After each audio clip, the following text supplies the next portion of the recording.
Verse 11. Mapalad kayo kapag dahil sa akin inaalam kayo ng mga tao. Pinag-uusikan niya at lahat ng uri ng kasamaan na pawang kasinungalingan.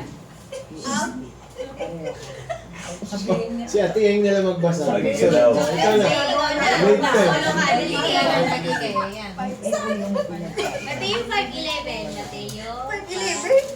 Naman, sobra naman, no? Ano sabi niya? Mapalad kayo kapag dahil sa akin inaalimura kayo ng mga tao. Pinag-uusig at pinagwiwitaan ng lahat ng uri ng kasamaan na pawang kasinungalingan. Amen. Amen. Tama na?